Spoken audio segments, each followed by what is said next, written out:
What's up, everybody? TonyPizzaGuy here, back again with some more videos. And today we're going to be talking about my favorite time of the year, or one of my favorite times of the year, and that is Friday the 13th. And this is such an awesome time of the year because you never know when it's going to be, because Friday the 13th is at different times on the calendar and different months. You never really know.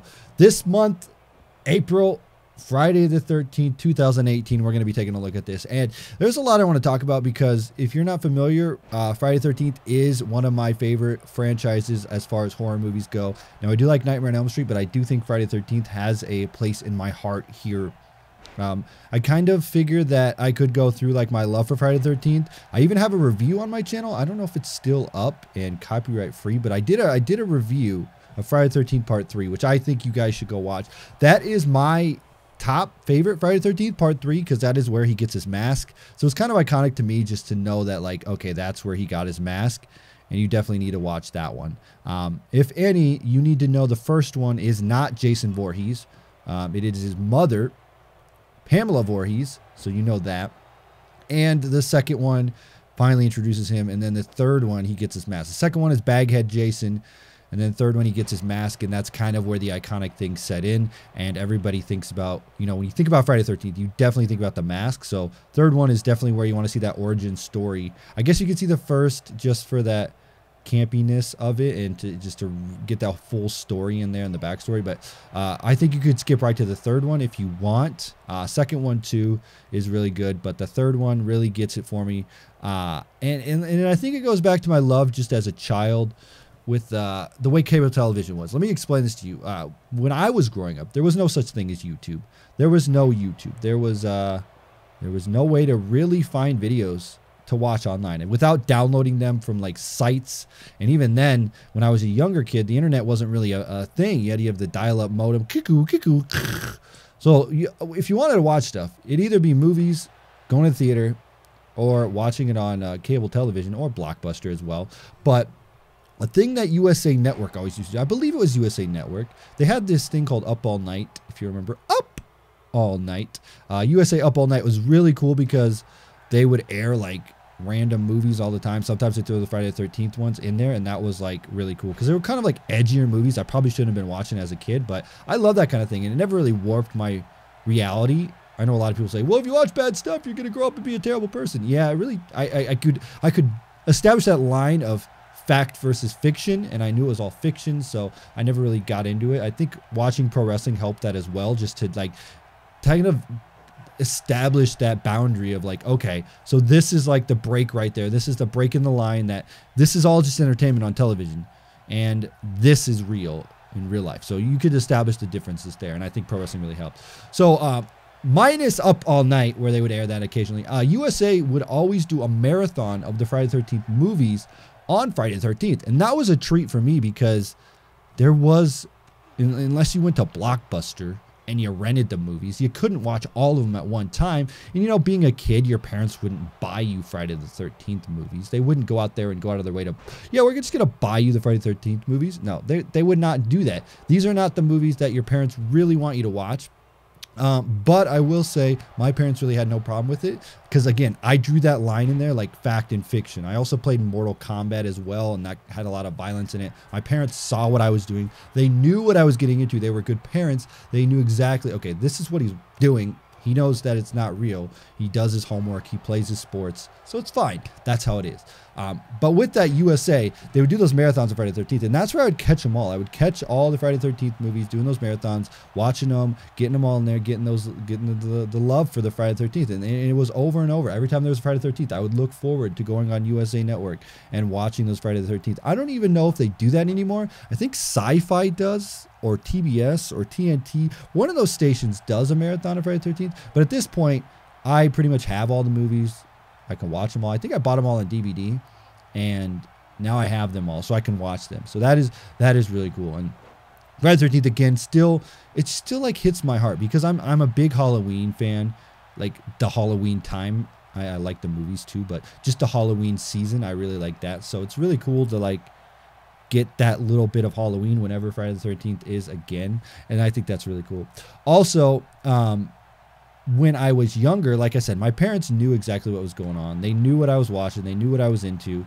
When I was younger, I had dressed up as Jason Voorhees and won a costume contest for scariest costume.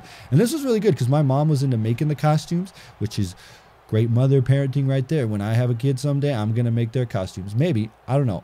I think I should. That'd be a good idea.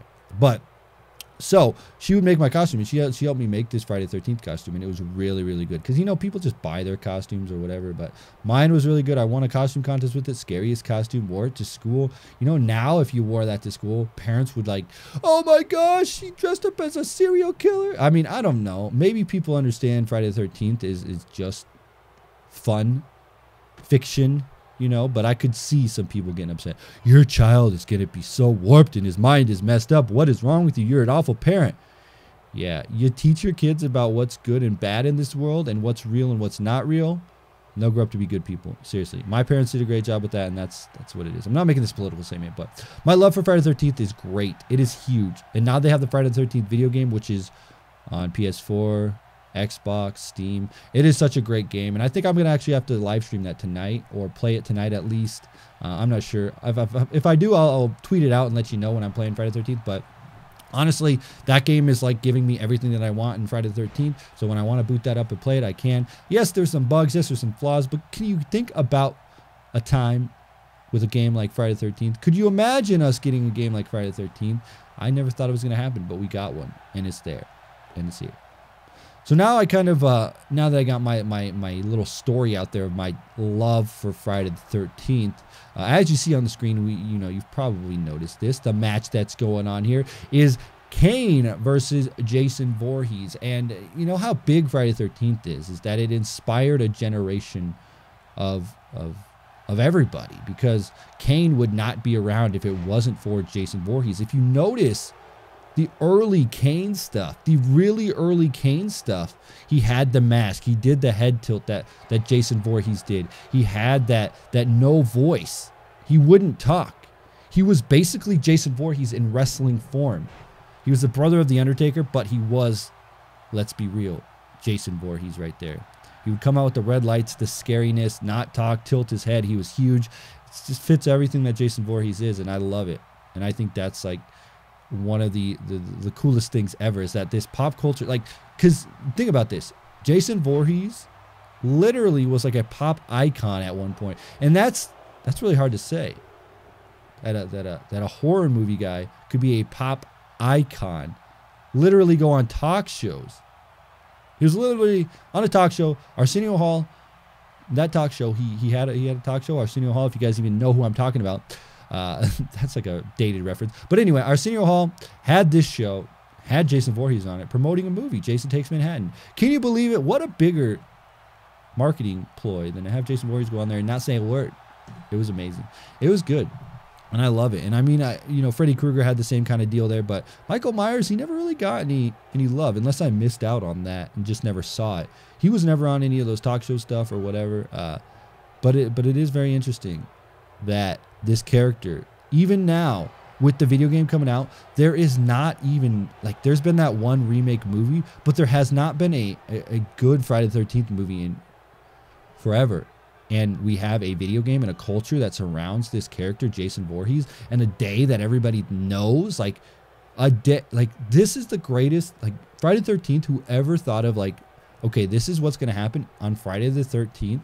Jason Voorhees is going to murder a bunch of camp counselors, and then every time Friday the 13th comes out, it's the greatest marketing ploy ever. These guys are geniuses, whoever came up with Friday the 13th. It's serious, because you know Halloween, yeah, you could do Halloween, but there's so much origin around Halloween. And Nightmare on Elm Street, yeah, but it doesn't really have that factor that every year, whenever you see it on the calendar, you're like, oh, that's the time.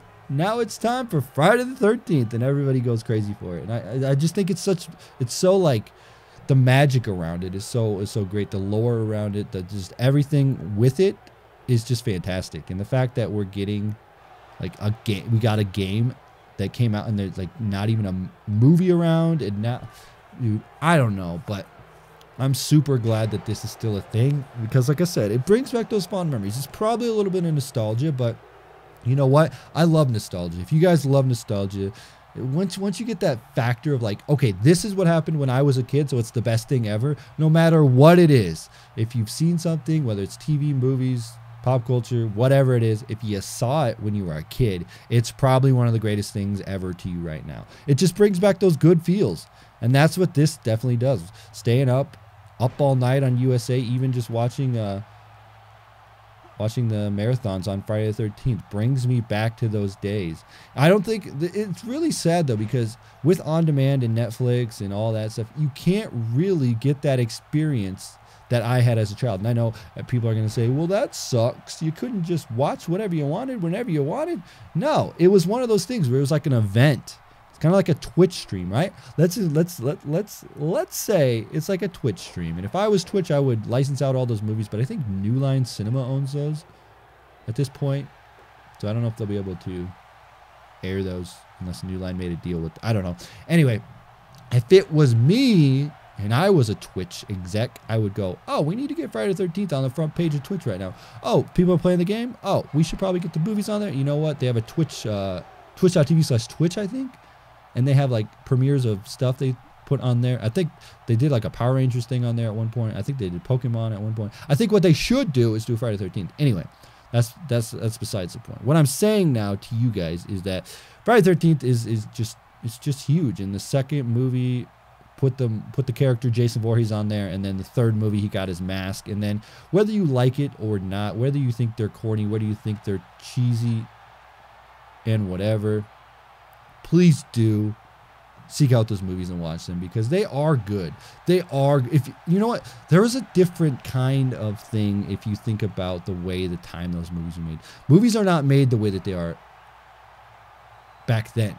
Back then they had all those real visual effects, no CGI, none of that stuff. It was all real people getting split in half. No, okay. Obviously, there was some bad effects, and that just adds to it. There's that campiness to it that these movies were never supposed to like succeed or like exceed our expectations. You know, they were just supposed to be like campy, fun. You know, okay, here's this scary movie, go see it. But it actually came out to be like a cult thing. It's like a classic. It really is like a phenomenon on its own, really, and it really does still hit to this day. Like every time I'm like, okay, Friday the 13th, I at least need to watch the third movie. And the third movie, like honestly, the third movie is my favorite. It's really corny because they did it in 3D. And if you could find it on Blu-ray or DVD, they do have a pair that a version of the movie that gives you those red and blue 3D glasses. Not the new 3D glasses that they have, you know, those black ones. They actually had the old school plastic ones. And I had that, and I could watch it. And one time he shoots a spear at some guy's face, and the spear comes towards the screen, and the snake pops out. I know there's those corny moments. An eyeball pops out at the screen, but it's to that credit of that corniness. There's not a lot of stuff that goes into this. And when they remade the new Friday the 13th, I think the problem with that is that they made me hate the characters way too much.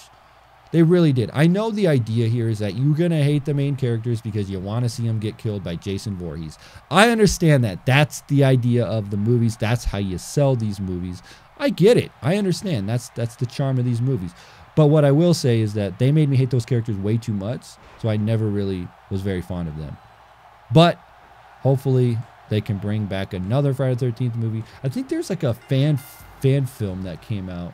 Something about Camp Blood or something like that. I can't remember what it was called. If you guys know in the comment section, let me know. Anyway, guys, let me know if you have the same love at Friday the 13th as me.